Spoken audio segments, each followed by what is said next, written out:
Hello guys, आज हम बात करेंगे वीजा रिजेक्शंस होने का कारण। जी हाँ, बहुत लोग इस प्रॉब्लम से दुखी हैं कि मेरा वीजा रिजेक्ट क्यों हुआ।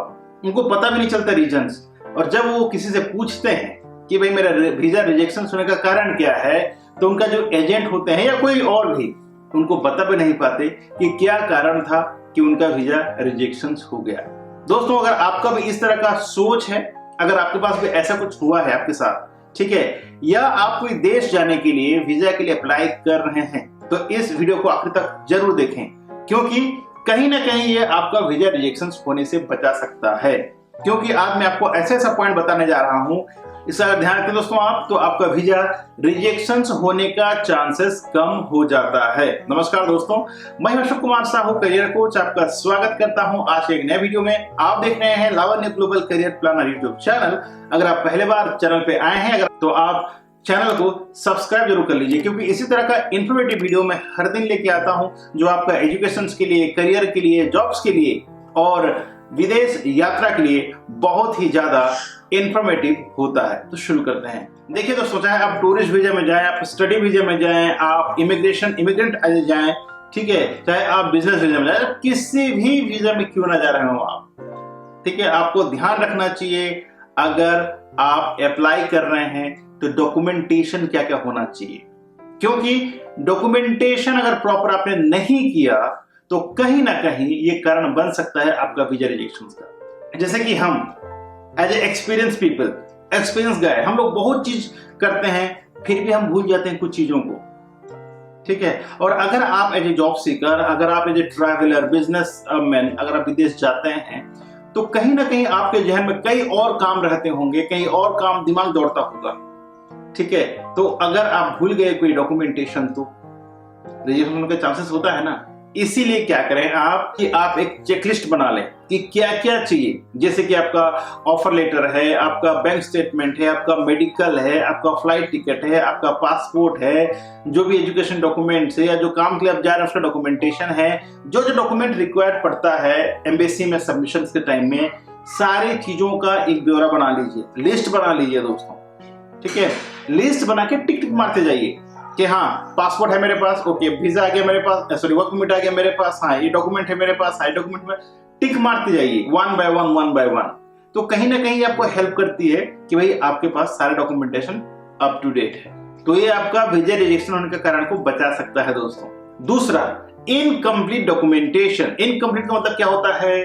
जैसे कि भाई आपने डॉक्यूमेंट किया है, डॉक्यूमेंट में जैसे कि आपने जो सी बनाया, ठीक है, आप जो बायोडाटा बनाया है, ठीक है, चाहे किसी भी कंट्री के लिए हो, अगर उसमें आप प्रॉपर इंफॉर्मेशन नहीं दिए हो, ठीक है, तो भी प्रॉब्लम हो सकता है। क्योंकि आपका वीजा मतलब अप्रूव कौन करता है? जो काउंसलर होते हैं एम्बेसी में, जो बैठ के काउंसलिंग करते हैं, आपका वीजा डॉक्यूमेंटेशन पूरा चेक करते हैं, ठीक है, वो देखते हैं, उसको क्या करते हैं, पूरा देखने के बाद वो अपना फैसला देते हैं दोस्तों। ओके, तो ये चीज को जरूर ध्यान रखिएगा, इनकम्प्लीट डॉक्यूमेंट बिल्कुल नहीं होना चाहिए। दूसरा है इनवैलिड डॉक्यूमेंटेशन। इनसफिशिएंट डॉक्यूमेंट पहले बोला मैंने, अब बता रहा हूं मैं इनवैलिड डॉक्यूमेंटेशन, ठीक है। जैसे कि आपको चाहिए बैंक स्टेटमेंट, ठीक है, आप अगर मान लीजिए 1 जनवरी को आप अप्लाई कर रहे हैं, तो आपका जो bank statement should be last month का होना चाहिए, एंड ऑफ द डे, ठीक है, end of the date you can say. जैसे आप 1 तारीख को डॉक्यूमेंटेशन डाल रहे हैं, तो आपका जो बैंक स्टेटमेंट है दोस्तों, वो कम से कम 25-26 तारीख का होना चाहिए, दिसंबर महीने का, ठीक है। तो इस तरह का आपको ध्यान रखना चाहिए। जैसे कि आपने वहां पर जब जा रहे हैं कोई कंट्री, ठीक है, तो वहां का एकोमोडेशन लेटर आपके पास रहना चाहिए। एकोमोडेशन लेटर ऐसा होना चाहिए जैसे कि आप कौन सा दिन आप जाने वाले हैं, ठीक है, उस दिन से आपका डेट स्टार्ट होना चाहिए। अब ऐसा नहीं है कि भैया आपका फ्लाइट टिकट किस तारीख को है और आपका एकोमोडेशन डेट उस तारीख का है, तो प्रॉब्लम हो जाएगा, ठीक है। तो ये भी ध्यान में रखिएगा, जो आप प्लान बनाए हैं प्रॉपरली उसको बुक में लिखिए, एक नोट बना लीजिए, और उस हिसाब से आपको आपका ट्रैवल इंश्योरेंस, आपका फ्लाइट टिकट, आपका होटल बुकिंग उस हिसाब से होना चाहिए दोस्तों। ये जरूर ध्यान रखिएगा, नहीं तो वीजा रिजेक्शन होना तय है, ठीक है। अगर आप जा रहे हैं एजुकेशन वीजा में, तो इसमें दिखाना पड़ता है आपको क्या, आपका फंड, पैसा कितना आपके पास, ठीक है।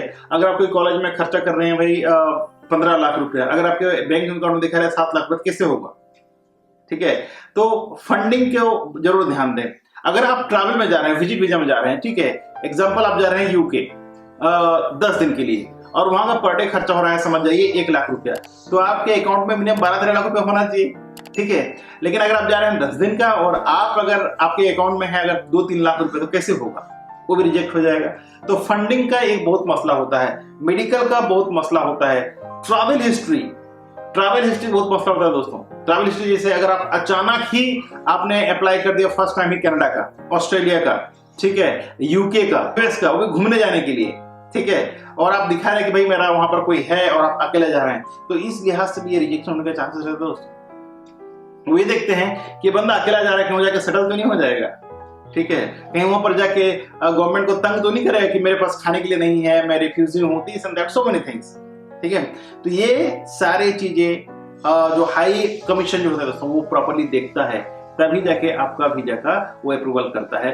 बात करें वर्क परमिट का, अगर आप वर्क परमिट जा रहे हैं, वर्क परमिट में जा रहे हैं काम करने के लिए, चाहे यूरोप यूएस कहीं भी जा रहे हैं दोस्तों, तो आपके पास प्रॉपर ट्रैवल हिस्ट्री होना चाहिए, प्रॉपर आपका मेडिकल, इंश्योरेंस, फ्लाइट टिकट, ठीक है, आपका एकोमोडेशन लेटर, आपका प्रॉपर ऑफर लेटर, प्रॉपर आपका कॉन्ट्रैक्ट लेटर, सब कुछ बराबर होना चाहिए। उसके साथ साथ आपका जो डॉक्यूमेंटेशन जो आपने दे रहे हैं, चाहे वो एक्सपीरियंस का हो चाहे एजुकेशन का हो, वो भी प्रॉपर होना चाहिए। आपका सीवी जो बना रहे हैं आप, सीवी में प्रॉपरली सब कुछ लिखा होना चाहिए।